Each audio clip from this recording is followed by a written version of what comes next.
Broadcasting live. It's America's longest running talk show on computers. It's Computer America, bringing you the biggest names in technology with guest interviews, new products, and your emails. Listen live at computeramerica.com on any device around the world. Email the show at live@computeramerica.com or find us on social media. Be sure to check out our website for contests, giveaways, show notes, live video stream, podcasts, and more. You're listening to Computer America.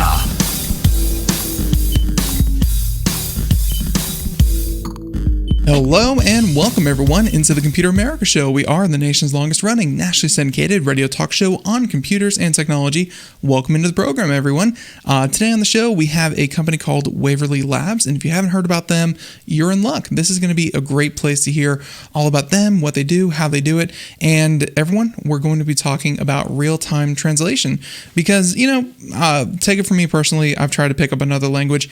It's difficult, and, expecting everyone to, I honestly feel like travelers should have a basic understanding of, please, thank you, hello, goodbye, the basics, but to really understand translation, to really understand language is something entirely different and something that I think technology has come a long way. And to really outline that for us and how it works and, just how far we've come, we of course have the founder and CEO joining us here in just a moment to talk all about that. I'm excited. This is something that technology has been promising ever since, universal translators in like Star Trek. So I'm looking forward to this conversation. But before we get started, computeramerica.com. That's where you'll find everything, including past shows, future shows, show notes, and those are going to be important because, hey, if you're driving, if your hands are tied, don't worry, and we hope that you get out of whatever situation would tie your hands. But everyone will have a link to waverlylabs.com right there at our website. Should stay on the homepage for quite a while. And yeah, that's all you need to remember. So everyone, with that being said, let's go ahead. I think I need that translation device for English. With that being said, let's go ahead and jump on into this. So once again, let me welcome onto the program Mr. Andrew Ochoa, and he is the founder and CEO of Waverly Labs. And Andrew, welcome onto the program. Hey, Ben. Thanks for having me, man.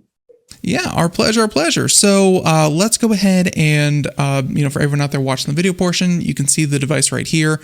Let's go ahead and just get a bit of background on yourself and Waverly Labs. Were you always in high tech, or is this, what is the history of you and the company?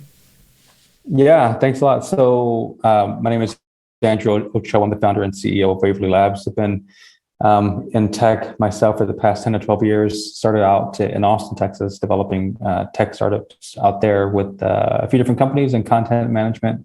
Ended in New York here in 2012, I believe it was, when I moved out here, 2014, working for a project management firm, developing some resource planning software.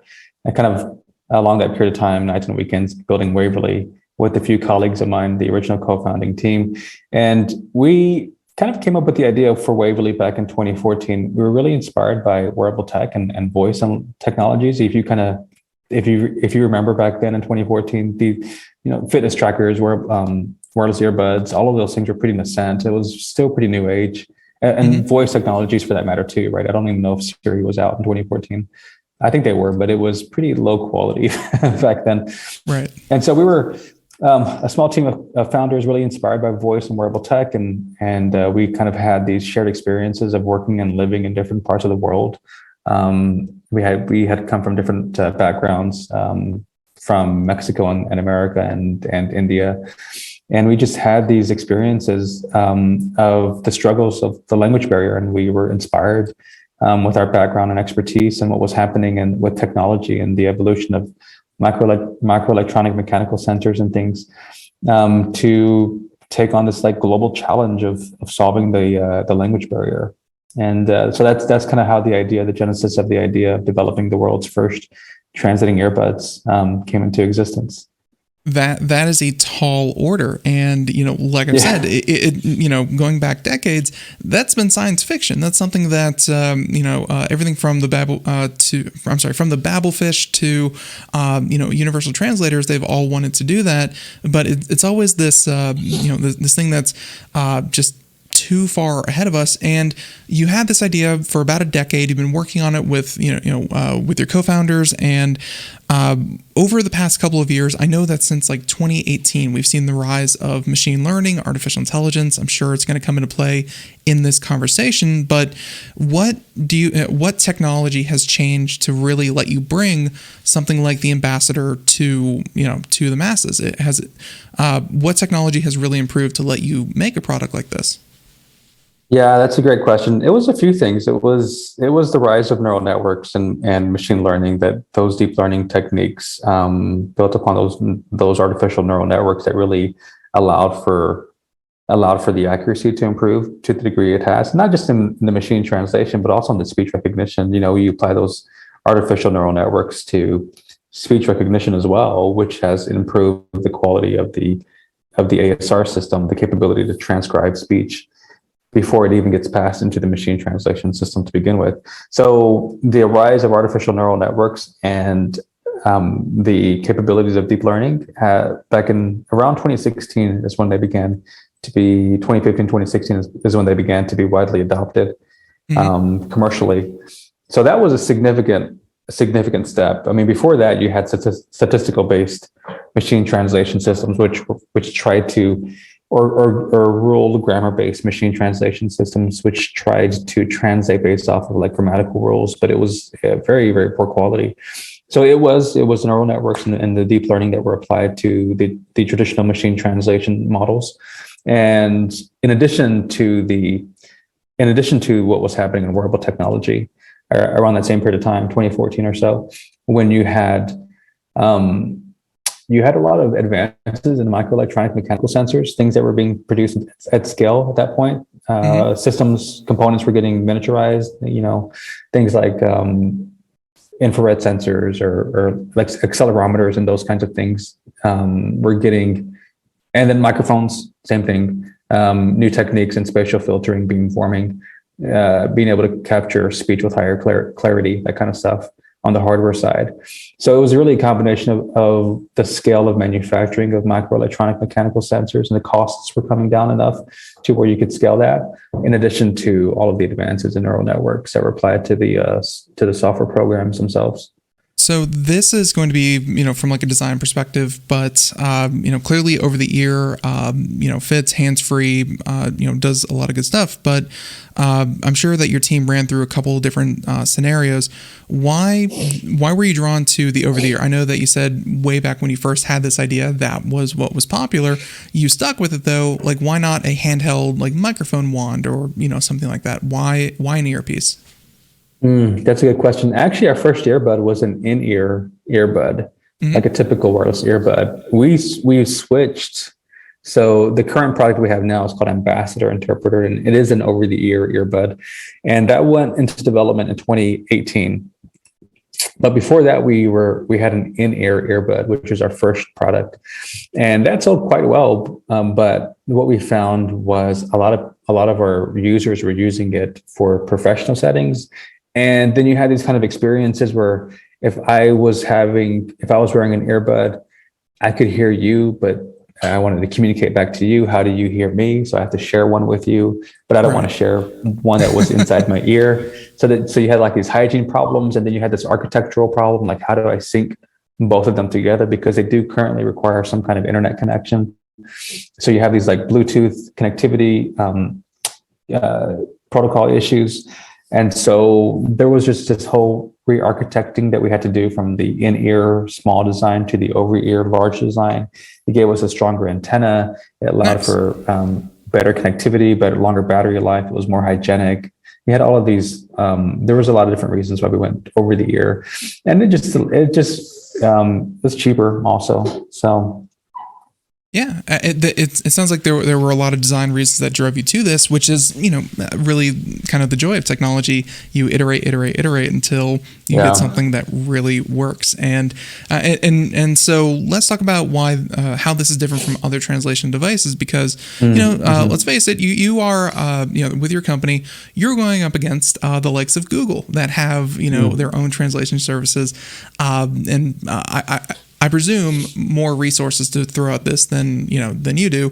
But how are you different? Because I know that Google Translate has some fundamental flaws, such as you put in, my name is Ben, you translate that to Japanese, you translate that back to English, and it, even a very simple sentence becomes convoluted and sometimes unintelligible.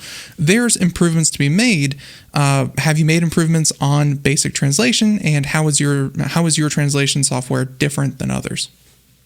Yeah, that's a good point. So, first of all, one of the reasons, and this goes back to your earlier question, one of the reasons why we went with an earbud design versus a handheld wand or some translation app was really, it's kind of, it aligns with our use cases. We're trying to solve the conversational experience.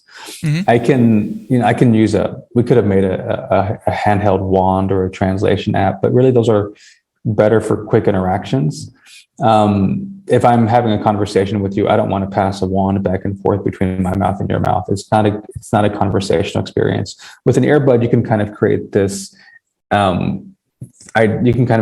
atmosphere where we're like moving technology out of, like, it's not sitting in between you and I anymore, and it's just kind of on our ear, and we're just having a conversation. The kind of the fluidity and the experience of that is really what we're trying to solve here. Kind of the conversational fluid experience of, and that's really why the earbud is what we're known for and what we make it, as opposed to like these little handheld wands and translation apps. I mean, the obvious joke there is that you could say that, by making it hands-free, it's compatible with Italian. That would be the obvious joke there. But, I think it's a very simple and elegant solution, though, because, I think that people are used to having headphones and, that kind of thing. And like you said, it's out of the way, but it's still very close to people's mouths and, picks up very easily. It seems like the right solution. Yeah, exactly. It's great for Italians. It lets you gesticulate very well. So when it comes to other companies, what they're doing, we're all using very similar builds of. That is to say that we're all using machine translation systems built upon neural networks. So like the research community here, and when it comes to computer science and the field of machine translation and speech recognition, it's very collaborative. It's asymmetric competition. On some levels we compete, and on other levels we collaborate. So a lot of the research work that we do and other teams do, it's shared quite a bit between R&D teams. But nonetheless, our quality is better, our accuracy is better. The secret sauce, or the certain kinds of algorithms that we use, is better and produces high quality translation compared to some of our competitors. Perfect. And looking at some of the use cases here, like, just watched your promo video where you have it look like an architect and someone else, kind of discussing that kind of leads me to think, what are the use cases for, the ambassador and the translator? Because there are fields that have a notoriously tough time with being translated, such as medical with a lot of terminology, lawyers with a lot of, kind of legalese. What are the use cases? Is this for the traveling businessman? Is this for tutors of different, of different languages? What are the use cases? So that's a good question. We are seeing a specific customer emerge, a specific user profile and demographic. So there's a few different primary use cases. One, we're seeing a lot of educators adopt this technology. Not only when you think of the educator speaking to a classroom of students, for example, but also like in these trainer and supervisors and supervisee training rooms. Say, for example, manufacturing floor, where a new staff is being trained by some supervisor. So you have a lot of educational training environments where it's being adopted very well. You have general business, contractors, roofers, that kind of stuff, where you might have a team that is immigrant or cooking staff for that matter, where you might have some people on staff who are in the kitchen, as an example, that might not speak the language fluently. So you have these small business use cases, education, and then you have a lot of entertainment, travel, hospitality. So we're working with a few different hospitality groups that we're in beta testing with that are using the products in their organizations, whether it's in like hotels and restaurants and other hospitality groups, tours and tour guides and that kind of stuff. Those are the industries where we're seeing the greatest adoption. There are some industries, there are other industries where we stay away from, like healthcare, for example, like you mentioned, not necessarily because the accuracy is hard. Like for example, if I have to translate the word stethoscope, it doesn't really translate to another word. So it's not that the terminology is difficult. It's just that the context is so sensitive. You want to ensure that one, it's privileged, and it's, you might not want that data recorded somewhere, that personal identifiable information. And then two, and there's a lot of regulations around that, HIPAA compliance and stuff like that in North America. And so there are specific reasons why we might stay away from certain industries for the time being. I understand completely. And with, in the way that you were saying with, travel hospitality, it also got me kind of thinking, I should have asked you this way earlier. What languages do you work with? Yeah, so we support 20 languages. Probably the most 20 languages, global languages, which represent, I think it's something like 80% of all languages spoken globally. So the main ones that you might think of: English, Spanish, French, Italian, Portuguese, German. Then you have a lot of East Asian languages, so Mandarin, even Cantonese, nice. Japanese, Korean, and then you have some Middle East languages, Arabic and such, Hindi. Very nice. And just say that how's the kind of mesh between them? Like, is it only English to Japanese and Japanese to English? But what about things like Japanese to French and or is it are there only certain kind of mixing of these combinations? No, you can mix almost any low domain language pair. So say Arabic to Mandarin or something like that, Hindi to Russian or something, where you might not see where otherwise there might not be a lot of data, or a parallel corpora. You could nonetheless, we've designed a system to which those two languages can translate nonetheless. So very cool, and that's obviously that's super important for something that is billing itself as an ambassador and a translator universally, because even though we're Computer America and we're American, turns out English isn't or American isn't the only language spoken outside the U.S. So with so with that, another thing I want to talk about, because this is something that being in the radio industry and just audio in general, I know how confusing and hard it is to, first of all, kind of hear yourself a second delayed, or how jarring it is to have audio off synced from someone's lips and that kind of thing. When you say real-time translation, is this, you record the sentence and then it spits out a sentence after you stop talking, or is this as you talk, the translation comes out as best as it can? What do you mean by real time? Yeah, so in interpretation, you have two forms. One is called consecutive and the other is called simultaneous. And consecutive is what you're talking about, where you speak and then you pause and then it processes and then it translates what you said and speaks it out at the same time. And so that's the way all machine translation models are built upon right now, including ours. So what we do is we just try to condense that as much as possible. So the delay is really, really short, maybe like a second or so, but it is based off of this consecutive model. Now, the holy grail is to get to simultaneous, where you're speaking, it's translating alongside in real time and in like true real time. And the person on the end, on the receiving end, is hearing what you're saying alongside them. That's kind of the holy grail, and we are right on the cusp of solving that. We have a prototype built, as a matter of fact, and I think probably before the first half of the year is over, we'll be able to get it into open beta for testing. So we're really close. It's the entire community, research community, is on the cusp of solving it. And once we achieve that with a few other little tweaks here and there, it'll be pretty magical. That certainly would be. And, just for everyone's peace of mind, I would assume that would be a back-end software kind of update. So if you were to get this device now, I can't imagine there would be that much kind of hardware that you would have to change to get that to work. That's true. 80% of it is certainly software-based. That could be updated through a simple firmware update. There are certainly hardware improvements that could be made. Of course. But generally speaking, this improvement, this true real-time algorithm that we're developing now could be updated via software. And that really is something else to even hear that you're just a couple months away from fingers crossed getting a real-time translation.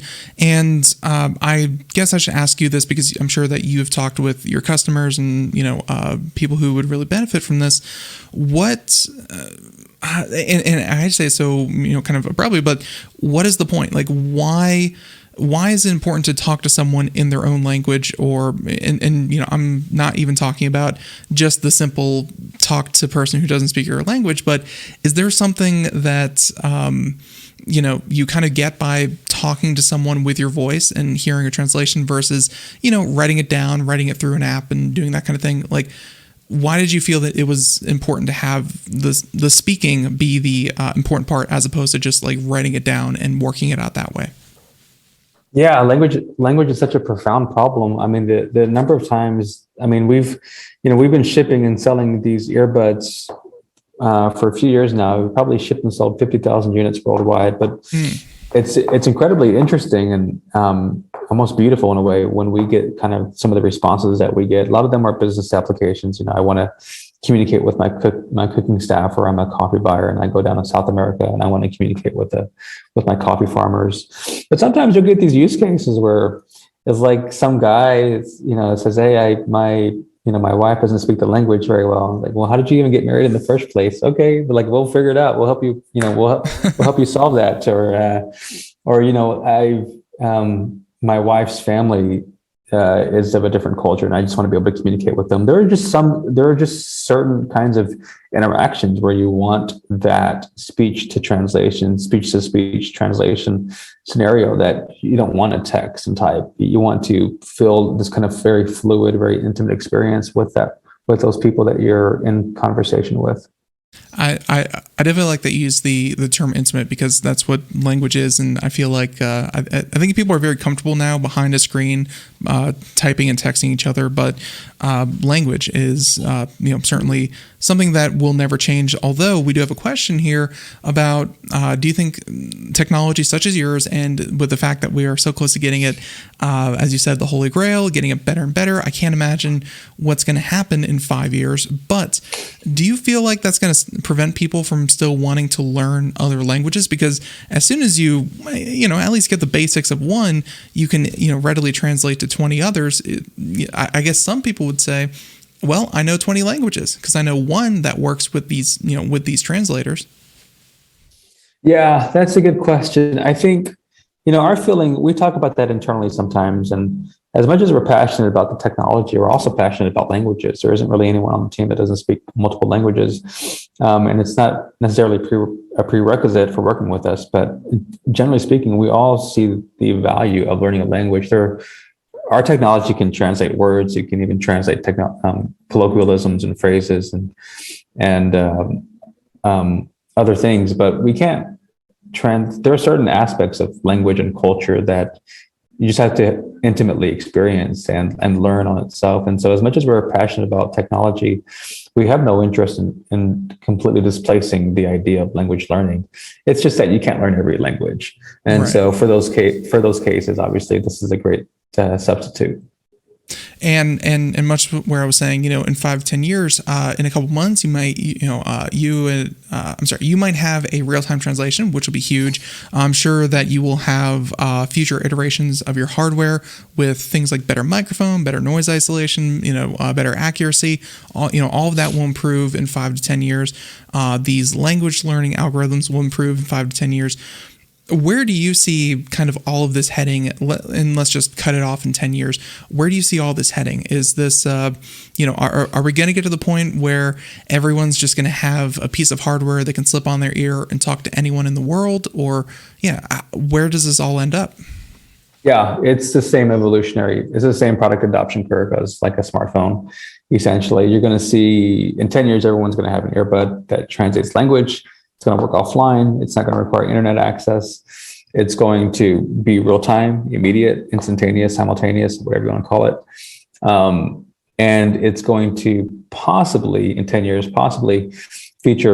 have what's called feature speaker characteristics. Mm-hmm. So it's one thing if I can understand what you're saying, Ben, in my language, but it's another thing if it's also sounds like you still and it's in your voice and it mimics your voice. So it's going to have, in 10 years, it's going to have all of these components of offline, real time, true real time, and voice morphing and mimicking and other speaker characteristics such as intonations and tone and emotions and things. And because of, we talk about technology all the time, that of course brings in, and I'm just imagining, because there are sites like, This Is Not a Real Person. I'm sure you've seen sites like that, combine a bunch of faces, use a use a machine learning algorithm to kind of mix these faces together of completely random people. You just kind of put it in my head that it's a very dystopian future where you'll have a randomized face that doesn't exist. You'll have a randomized voice that has speech characteristics and a speaking pattern that sound like a person. They can speak any language and slap that all together. I mean, man, that puts you are working on one piece that could eventually bring, almost sentience to technology. And that's very strange to think about. It is very strange. I mean, we internally we have these discussions, and we talk to other companies that are on the cutting edge of the same deep learning techniques that we're using for voice, but they might be using it for face or that kind of stuff. And so, all of those biometric characteristics are things that we're talking about, and we want to be as ethical in the development of our technology. As anyone else does. So there certainly isn't any we have no interest in being an evil corporation or something like. Right. We're all doing it up above the board and with a certain degree of ethics, obviously. So I think as technologists, we're not as dystopian as people might think we are. We have every interest in wanting to build technology which is for the greater good of humanity as anyone else does.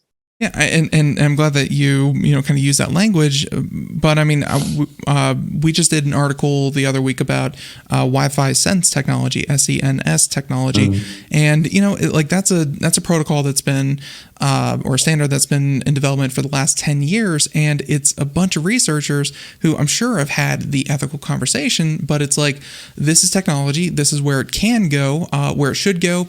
It's kind of not our department. It's, can we do this, and is it technically feasible? And I'm sure that, a lot of industries kind of do the same way. I'm glad that you've had ethical conversations, but much like the internet, we really don't know the implications until it's in the hands of, 7 or 8 billion people. Yeah, that's a good point. There's certainly a degree of, industry and government hand-holding that has to be done here just to make sure that everything is done by a certain degree of standards which have been accepted by both parties, right? By everyone involved, consumers, stakeholders, government, for that matter. I don't think that you should stop by any means. It's just, you know, you are some, you know, you and your company are someone who are going to really usher in a technology that might have a lot of implications that people don't realize right away. I mean, if nothing else, calling up a phone helpline and, you know, hearing a voice that doesn't sound just like an awful phone tree, that might even just throw people for a loop. Like it's just the small things. So, you know, stuff like that. Let's, before we transition a little bit away, because Waverly Labs was at CES, and I'm going to ask you about your experience there in a little bit, but, and you had other products to show off. Let's wrap up with, you know, with the ambassador and talk about what's it compatible with, iPhone, Android, how much does it cost, how many devices can you have, you know, just some of the other basics that we might not have covered. Yeah, so currently right now it's on pre-order because we're sold out, and we're faced with the same issues that all of the other hardware companies are faced with right now, with just the supply chain problems. But as soon as it's back in stock, which will probably be in a couple of weeks, it'll be on sale again for $179 direct to consumer through our website. The package includes 2 earbuds, so one for you and one for your guest, for both earbuds, and they're sold through our website again, and they support 20 languages and anything else that I think 42 dialects as well. Up to 4, because and when I was watching the video, I saw that 3 people were using it. And I'm like, that's, you know, like that kind of caught me off guard, because it's not just one-to-one conversation; it's, you know, one to multiple, and that's, I wasn't expecting that. Yes, that's right. Yeah, so it's built upon a novel Bluetooth pairing technique that we were able to that we came up with and that we patented, as a matter of fact. But it allows for up to 4 earbuds to be paired together through one smartphone, and it's compatible on iOS or Android. So it just makes it really convenient, whether it's for a 1-to-1 scenario or even a 1 to 2 or 3 people or 4 people. I think 4 is the limit currently. Gotcha. No, and that was really amazing to see. And for everyone out there who's watching the video, you can see what these devices look like. They're very light. And I think reading some of the other specs, it was, you know, 6 hours, and I'm sure that, you know, they charge fairly quickly. It seems like someone who maybe is going to go travel. Like, would you recommend something like this for, you know, I know that I'm, you know, kind of half planning, because obviously COVID throws everything up in the air, but half planning a trip to Europe. I mean, is this something that you would encourage people who, you know, maybe are just going to go travel, pick up? It is designed for business applications and tools, and we certainly, but you can certainly use it for travel. It does support 3 different modes, which are called Listen, Lecture, and Converse. And Converse is great for those experiences where you want to share one with a partner and jump into a quick conversation. But Listen mode is designed to be able to just to kind of listen to what's happening around you and picking up and translating. That's very cool. The only issue with traveling, with using it as a travel product, is that you do have, because it does require internet, is that it has to have some kind of, you could have bandwidth constraints. When I go to Europe, for example, my cell phone provider drops me down to 2G. So, you could have some, so you could, once you get down to 2G, it starts to get pretty dicey in terms of the communication. We're working on what's really cool is that we're working on some offline models, which will solve that, because you won't have to, you know, be connected to the internet anymore. But you can certainly use it for internet, or you can certainly use it for travel. I would just recommend that you check with your cell phone provider.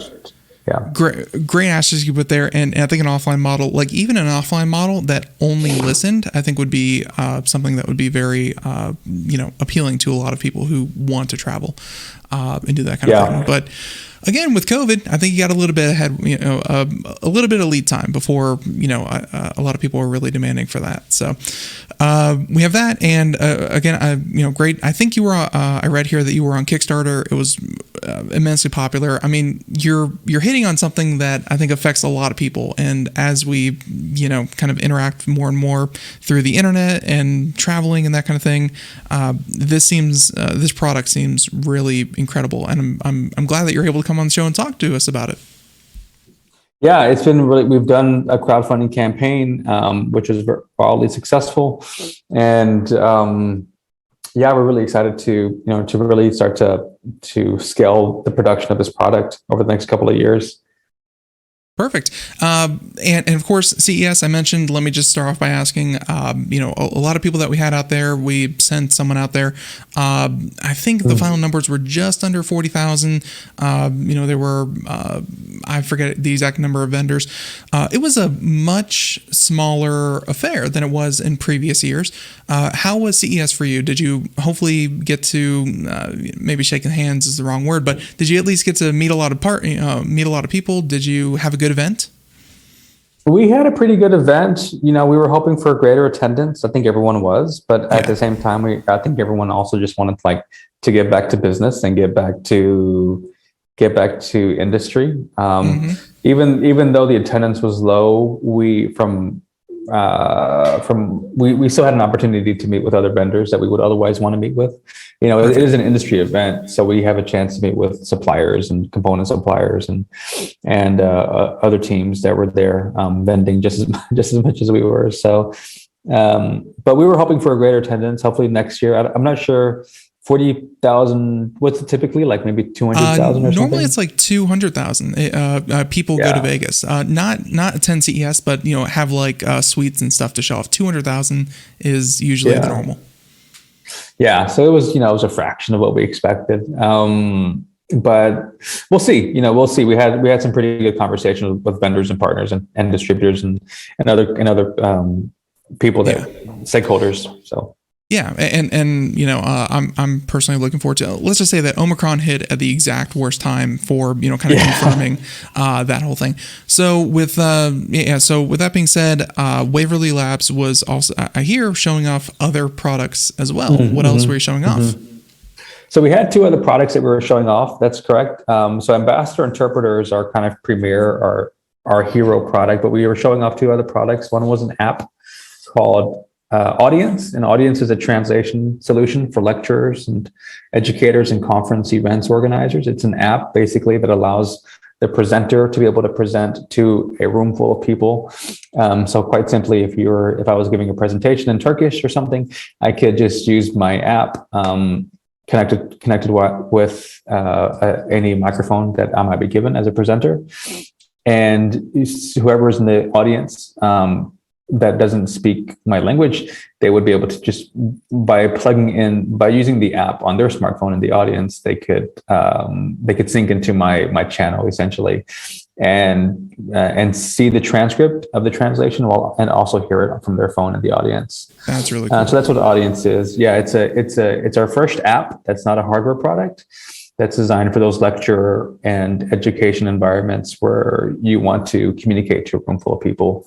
It's designed to kind of disrupt the human interpreter space where you might otherwise have to hire a room full of interpreters. Which and honestly, from my understanding, there's actually a shortage of people who can do that role. There is. That human interpretation space is a very difficult and delicate industry, especially during COVID and the pandemic in general. It's made it very, very difficult for certain kinds of events to get to be coordinated properly. Yeah. So I think it was so it was that one, and I think the other one was not subtitle. Was Subtitles? Was your other one? Yeah, the other one's called Subtitles, and that one is that was our second product that we were debuting. So it makes three products that we have now, and that one is designed to provide transcription and translation for some of in a safe, hygienic, in-person interaction. So essentially, it's a screen that transcribes and translates as you're speaking, and it sits on top of one of those pandemic acrylic barriers that you might see at a guest services counter. That's designed to kind of create that hygienic, safe space between you and the person at the other representative on the other side of the table. So it provides, you can think of it like true subtitling as you're speaking in real life. Yeah, and of course that's that's going to be super important as well. Just to be able to see it, and I mean the display looks looks amazing, and of course you have the original language as well as the translated language, so you can kind of double check it as the person who is kind of speaking it. I mean, these are obviously they're very easy extensions from what you're already doing, but it seems like you've really adapted to COVID and kind of people's current lifestyles with these. Yeah, the pandemic has shifted a lot of things for a lot of people and companies and teams, and we've had to adapt just like anyone else. And we are still really focused on solving those in-person translation experiences, whether it's in these large conference sessions like an audience or in these more intimate sessions, but you want a hygienic solution like with subtitles, or even on just some one-on-one conversations with ambassador. Our core competency is solving translation for these in-person conversational and in-person experiences in general, and all of our new products will really kind of do that in a holistic way. So what I've really liked about this conversation, and we're going to start wrapping up, but I just have to say that I really enjoyed that you have come out with a product, but at the same time, as as polished and as clean as you have your current products, it seems like you are almost there and really pushing for, I guess, the next iteration, because some companies that come on the show, they're like, we have the best drone, we our backup software is really, really great. You have said as much about what's coming as you have about what you have, and that makes me excited as well. So I want to thank you for sharing your passion. Oh, thank you. Yeah, we are super passionate about it, and it's a cutting edge technology. It's not quite perfect yet, but it's going to get there, and we're very close. And we're already working on generation 2 of Ambassador. And these product adoption curves take a bit of time before you get to mass market ready and widespread adoption. But we're just really passionate about language and voice and things like and the technology there. And I'm really excited to kind of show off what we have on the horizon. Yeah, I can't wait to see it either. Before we kind of wrap it up, I said before, waverlylabs.com. We'll have a link over in the show notes over at our website. Is there anything that we didn't touch on, anything that you wanted to talk about, or do you think we got a pretty good overview of what your team is doing? Well, that's our company. We're based out of Brooklyn, New York. We're a small team, but we're quite capable and competent when it comes to voice and language technologies. And with the three products that we have now, and the 2 new ones, audience and subtitles, we're really excited to be solving these in-person conversational translation experiences. So, I think we covered it all, and I really appreciate you inviting us onto the show, Ben. Yeah, no, my pleasure. This is what we love talking about, and I think you said it perfectly. Everyone, once again, link in the show notes, and yeah, I want to thank you for coming on, Andrew, and really sharing that with us. So we're gonna play some music here, but we're gonna go ahead and wrap this up. Yeah, Andrew, and hey, whenever you have an update for those future products, be sure to shoot over a press release, and we'd love to talk about them on the show again. Yes, thank you, Ben. Absolutely. All right, our pleasure. So yeah, everyone, once again, computeramerica.com. That's our interview, Waverly Labs. And everyone, we'll catch you next time. Have a great day. Thank you so much. Bye, everyone.